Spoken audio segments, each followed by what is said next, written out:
Good morning students. हमारे lecture का आज का टॉपिक रहेगा इन the continuation of the chapter profit and loss appropriation account, in the continuation of chapter partnership of accounting. I have already explain you about the profit and loss appropriation account. And अब ये profit and loss appropriation सीखने के बाद अब आपको क्या सीखना था? Partners capital account. So in my previous lecture I have told you about the partners capital account. There are two methods of partners capital account. One is fixed method, and in this I have told you कि यहाँ पर दो method है, दो account maintain होते हैं। एक maintain होता है partners capital account and the second one is current account. तो इसमें मैंने आपको बताया था कि पार्टनर्स कैपिटल अकाउंट में ओनली इस वाले अकाउंट में हमको क्या मेंशन करना है, सिर्फ पार्टनर्स की मेन कैपिटल को पार्टनर्स कैपिटल अकाउंट में लिखेंगे और उसको जस्ट क्रेडिट साइड में बाय बैलेंस बीडी करके हम लिखेंगे और उसको टोटल करके बैलेंसिंग कर देंगे और उसके क्रेडिट साइड में टू बैलेंस सीडी करके हम लिख देंगे और हमारा ये अकाउंट क्लोज है। It's very simple, the partners capital account. And what I told you in the current account, in the credit side of the current account what we have to return, if you are having any confusion, अगर आपको कोई भी confusion है तो इससे पहले वाले मेरे लेक्चर को आप रिव्यू करके देख सकते हैं कि उसमें करंट अकाउंट के क्रेडिट साइड में हमको क्या लिखना होता है, by interest on capital, by salary, bye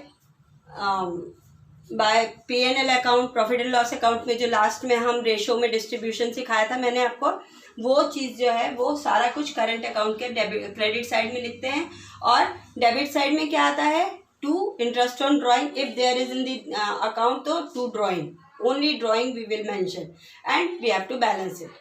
now in the continuation of that I am going to explain you the fluctuating method.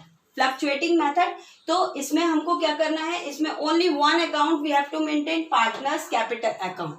हमको सिर्फ पार्टनर्स कैपिटल अकाउंट बनाना है इस अकाउंट में। अब इसमें क्या करना है, जैसे उसमें दो बनते थे इसमें सिर्फ एक ही बनेगा।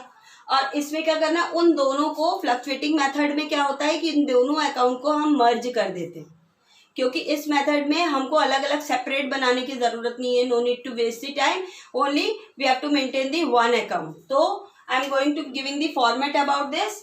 तो सबसे पहले यहाँ पे बाय बैलेंस डी करके जो पार्टनर्स की मेन कैपिटल क्वेश्चन में दी गई होती है हमको सिर्फ उसको मेंशन करना होता है यहाँ पर। एंड आफ्टर दैट, जैसा हम करंट अकाउंट में हमने तीन मेन चीज होती है जो जनरली आती है partners capital account, that is by interest on capital. जो हम profit and loss appropriation account में इंटरेस्ट ऑन कैपिटल निकाले हुए होते उसको हमको यहाँ पर मेंशन करना होगा। And after that if any salary is in the account, अगर हमारे क्वेश्चन में कोई सैलरी है तो वो सैलरी भी हमको यहाँ मेंशन करना है। जिस पार्टनर के नाम की सैलरी होगी उसमें सैलरी लिखेंगे, जिस पार्टनर को कोई सैलरी नहीं है तो उसके आगे हमको सिंपली डैश कर देना है। और सैलरी सपोज करो बी को कोई सैलरी है तो वो यहाँ पे हम मेंशन करेंगे और ए में सिर्फ सिंपली डैश करेंगे। तो इस तरीके से। And at last by P&L account, जो हमने प्रॉफिट एंड लॉस में जो रेशियो डिस्ट्रीब्यूशन करके जो हमने लास्ट में बैलेंसिंग फिगर लिखा था और पार्टनर्स का अलग अलग रेशियो डिस्ट्रीब्यूशन लिखा था वो हम यहाँ पे लिख देंगे। एंड हियर अगर कोई क्वेश्चन में ड्राइंग है तो टू ड्राइंग्स करके लिखेंगे, वो हम यहाँ लिखेंगे और उसके बाद बैलेंसिंग फिगर कर देंगे। अगर इंटरेस्ट ऑन ड्राइंग नहीं है तो सिर्फ ड्राइंग लिखेंगे, और अगर इंटरेस्ट ऑन ड्राइंग भी है तो हम इंटरेस्ट ऑन ड्राइंग भी लिखेंगे, टू इंटरेस्ट ऑन ड्राइंग वो भी लिखेंगे। एंड आफ्टर दैट हम सपोज करो कि जैसे हमने बी का टोटल लिखा, दोनों साइड के दोनों पार्टनर्स के टोटल करेंगे क्रेडिट साइड के।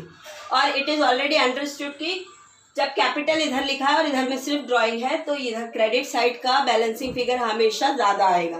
तो अब इसका बैलेंसिंग फिगर हम कैसे लिखेंगे, टू कैश अकाउंट, या कैश की जगह आप बैंक भी लिख सकते हो, कैश और बैंक लिख सकते हो, ठीक है। और जो भी आप कैश लिखो या बैंक लिखो, आपको ब्रैकेट में क्या लिखना है, balancing figure. Generally it get की कंफ्यूज, अगर हमने बैलेंसिंग फिगर नहीं लिखा है तो कई बार हमको कंफ्यूजन होता है ये अमाउंट कहाँ से आया या ये। एंड ऑलवेज रिमेंबर दैट हमेशा आप कोई भी अकाउंट मेंटेन कर रहे हो, कोई अकाउंट का कोई सम सॉल्व कर रहे हो, तो हमेशा आप सॉल्व करते समय ये सोचो कि सामने वाले को हर चीज़ आपको इंटीमेट करना है, हर चीज़ आपको समझाना है, हर चीज़ बताना है कि आपने किया क्या है, क्योंकि जनरली कई बार ऐसा होता है।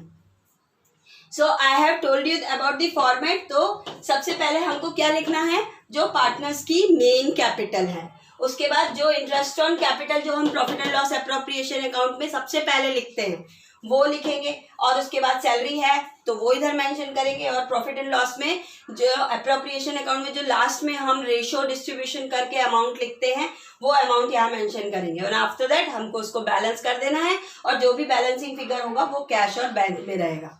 So today I have given you about the fluctuating method also.